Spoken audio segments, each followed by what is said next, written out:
बिल्कुल भी नहीं डरना है, सारा डाउट क्लियर करेंगे, एक एक क्वेश्चन को भी सॉल्व करेंगे। ठीक है, चलिए जैसा कि आपके सामने क्वेश्चन नंबर 1 है, ये आपका पेपर है, समझ लीजिए आप बोर्ड एग्जाम दे रहे हैं। ठीक ना, निम्नलिखित में कौन सी सबसे छोटी प्राकृत संख्या है? दोस्तों आप जानते हैं प्राकृतिक संख्या जो है 1 से स्टार्ट होता है, 1 2 3 4 इस तरह से डॉट डॉट अनंत तक। ठीक है, तो ये हमारा प्राकृतिक संख्या होता है।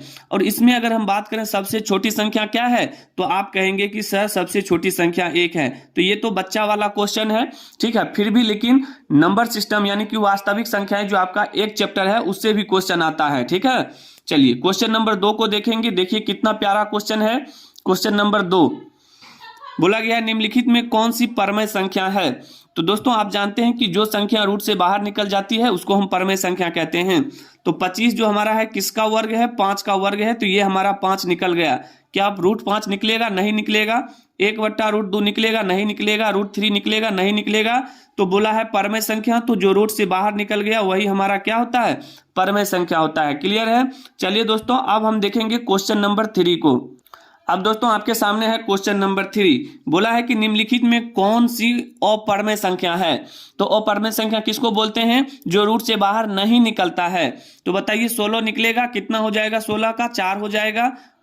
ये √5 गुना √5 कितना होगा? 5 होगा। तो ये सारा चीज क्या है हमारा? ये सारा चीज हमारा परमेय संख्या है।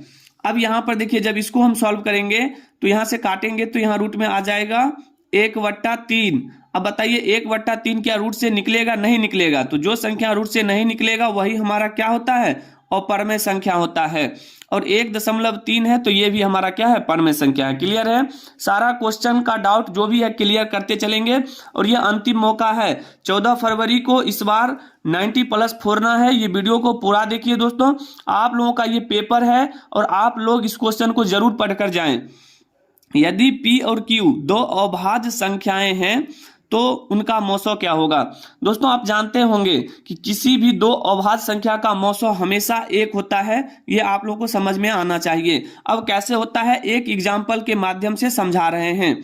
अब देखिए जैसे बोला है कि P और Q दो अभाज्य संख्या, तो आप अपने मन से दो अभाज्य संख्या लीजिए। जैसे हम मान लीजिए 2 लेते हैं और 1 लेते हैं 3। अब बताइए 2 और 3 का जो है मौसो कितना हो जाएगा? तो इनका जो मौसो हो जाएगा वो कितना हो जाएगा? आप बोलेंगे 1 होगा। इस तरह से आप किसी भी एग्जाम्पल को ले लीजिए। अगर आप यहाँ पर 4 और 5 भी लेते हैं तो इनका भी निकलेगा मौसो कितना? इनका भी मौसो निकलेगा 1। तो इस तरह से हम कह सकते हैं कि किन्हीं दो अभाज्य संख्याओं का मौसो हमेशा हमेशा ये 1 ही होगा, इसके अलावा कुछ नहीं हो सकता है। क्लियर है? चलिए दोस्तों अब हम आगे समझेंगे क्वेश्चन नंबर 3 को। ठीक है, क्वेश्चन नंबर 3 जो कि बहुत ही प्यारा क्वेश्चन है और ये सारा क्वेश्चन आपके पेपर का है। ठीक ना, बोला गया है 0.13 के पावर वहां पर रेकरिंग है। बोला इसका मान क्या होगा? तो दोस्तों हम बता दें इस तरह का क्वेश्चन जब कभी भी आ जाए तो यहाँ पर देखिए 0.13 है, इस पर रेकरिंग है।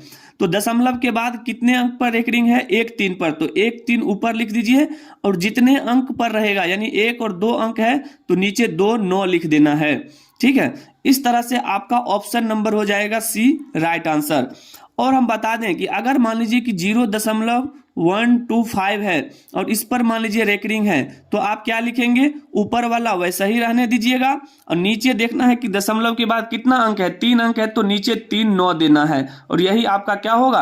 राइट आंसर हो जाएगा। तो दोस्तों उम्मीद करेंगे कि आपको ये समझ में आ गया होगा। आगे बढ़ते हैं, क्वेश्चन नंबर 6 को देखेंगे।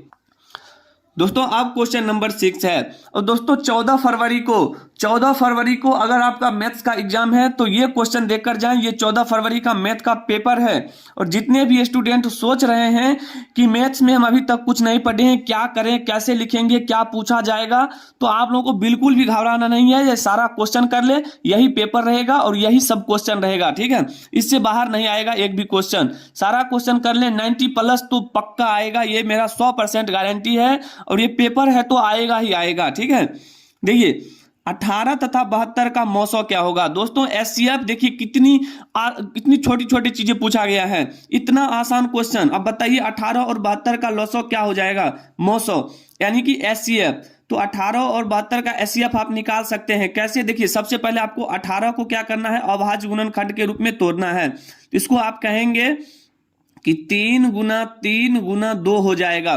क्लियर है। फिर उसी तरह से 72 को तोड़ेंगे, 72 को, तो 72 को क्या लिखेंगे, 3 × 3, फिर 2 × 2 × 2। देखिए 3 × 9, दूनी 18, दूना 36, दूना 72 हो गया। अब जानते हैं कि एचसीएफ जो हमारा होता है, एचसीएफ यानी कि मोसो, वो दोनों में जो कॉमन रहता है वही होता है।